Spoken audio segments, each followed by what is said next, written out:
And the judge in Sean Diddy Combs' sex trafficking trial is expected to decide this morning whether to throw out a portion of last week's testimony. It concerns a witness who was called after Combs' ex-girlfriend Cassie Ventura finished testifying on Friday. Sean Diddy Combs, a name that once symbolized power, luxury, and dominance in the music industry, now echoes through the halls of a federal courthouse. In 2025, the hip-hop mogul finds himself at the center of a storm, not just a scandal, but a full-blown legal reckoning. Facing grave charges including sex trafficking, racketeering conspiracy, and facilitating transportation for prostitution, the man who once ruled hip-hop now faces a fall from grace, unlike anything we've seen in recent celebrity history. From his early days as a groundbreaking hip-hop artist to his ventures in fashion, film, and philanthropy, Diddy has consistently pushed boundaries and redefined industry standards. Fell in love with music around the age of 5. Music at times became my best friend when no one else was there. And later down the road, music even saved my life. But what took this already volatile trial to an even more explosive level was the unexpected mention of two R&B heavyweights, Usher and Ne-Yo. These two icons, celebrated for their chart-topping hits and smooth performances, have just been named in trial testimony that has sent shockwaves across the entertainment world. It all began with testimony from Dawn Richard, a singer and former member of Danity Kane, who took the witness stand as part of the federal case against Diddy. What she described was chilling. According to Richard, in 2010, she witnessed a violent altercation between Diddy and his then-girlfriend, Cassie Ventura, at a posh West Hollywood restaurant. She claimed that Diddy punched Cassie in the stomach in front of numerous onlookers. What makes this even more shocking is who was allegedly present during this violent outburst. Dawn Richard testified that among those at the restaurant were none other than Usher, Ne-Yo, and legendary music executive Jimmy Iovine. These are not unknown names or peripheral figures. They are central to the pop and R&B scene of the last 2 decades. Their mere presence at the scene instantly elevated the stakes of the testimony. It's important to be crystal clear here. Neither Usher, Ne-Yo, nor Iovine are accused of wrongdoing. Richard did not allege that they participated in or condoned the violence. However, their names being connected to this moment, where alleged abuse took place in public, is enough to raise questions and stir intense public interest. The testimony didn't stop there. According to Richard, after the scene at the restaurant, she, Diddy, and Cassie got into a car.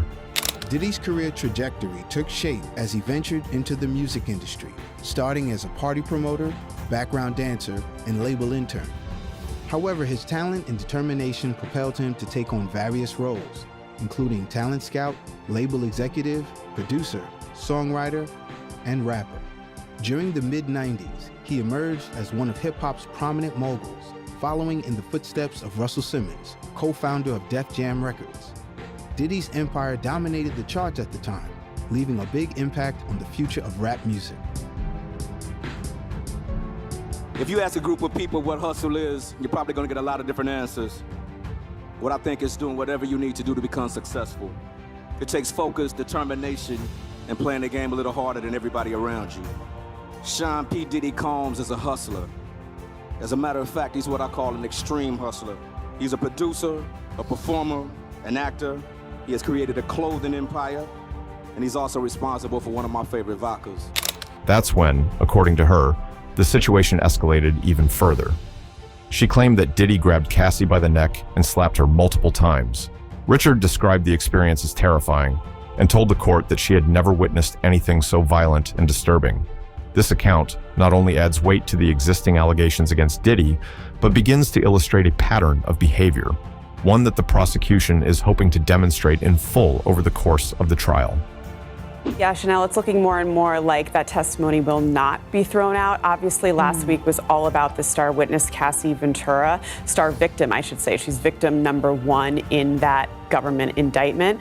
But the testimony from Dawn Richard was meant to corroborate some of Cassie's abuse. And part of that corroboration was an incident that she testified about when Diddy actually, she alleged, hit Cassie with a skillet. She was making eggs. He got, enraged and hit her with a skillet. Now, she also testified that thereafter, Diddy told her that people who spoke about these types of things tend to disappear.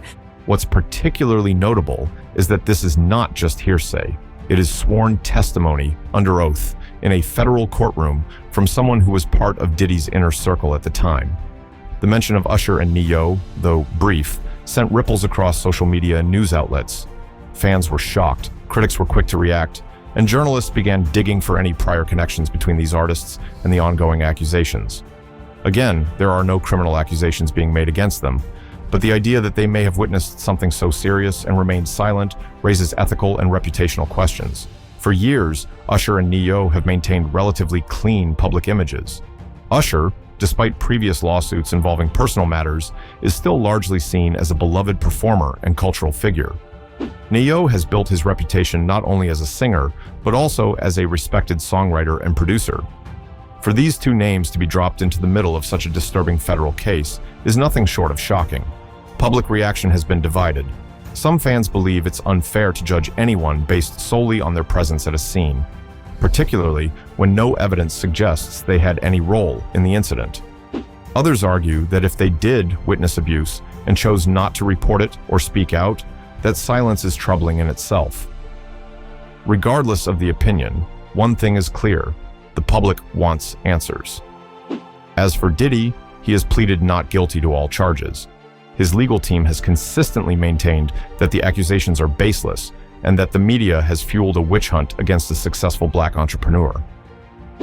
But with each passing week of the trial, more and more allegations are emerging, painting a picture of a man who, according to witnesses, operated within a system of control, fear, and manipulation. The courtroom testimonies are also giving voice to individuals who say they were too afraid to speak out for years. Cassie Ventura, whose previous lawsuit against Diddy was settled, has become a central figure in the federal case. Her relationship with Diddy, once thought to be a glamorous celebrity romance, is now being described as abusive and toxic. The government alleges that Diddy used his wealth and influence not only to control his partners, but to create an environment where young women were coerced, trafficked, and emotionally broken down. Testimonies like Dawn Richard's are helping prosecutors construct a timeline of events and patterns of behavior that go far beyond a single moment or relationship. The inclusion of celebrities like Usher and Ne-Yo in the testimony isn't just tabloid fodder. It's a signal of how widespread and normalized Diddy's behavior may have been, at least in his circles. It raises questions about who knew what, when they knew it, and what, if anything, they did about it. In the world of celebrity, silence can sometimes be more deafening than words. And now, the public is left wondering if stars who may have witnessed something were silent out of loyalty, fear, or indifference. This trial is far from over. As more witnesses come forward, more names could be mentioned, and more details about Diddy's past behavior will likely be revealed. Each day in court seems to peel back another layer of an industry that, for all its glamour and wealth, may be hiding some deeply troubling truths. For Diddy, the stakes couldn't be higher. This isn't just about public perception, it's about freedom. If found guilty, he could face decades behind bars, and no amount of fame or fortune will shield him from the consequences. As for Usher and Ne-Yo, their inclusion in this narrative, however peripheral it may be, is a reminder that no one in the entertainment industry is truly untouchable when the truth begins to surface. Whether they choose to address the testimony publicly or remain silent will be closely watched in the days to come. In a cultural moment increasingly focused on accountability and transparency, even a few seconds of courtroom testimony can change public opinion. And in a case this high profile, every word counts. What we're witnessing isn't just the unraveling of a music mogul's legacy. It's a reckoning, one that could expose not only Diddy's alleged crimes, but the culture of silence that allowed them to go unchecked for so long.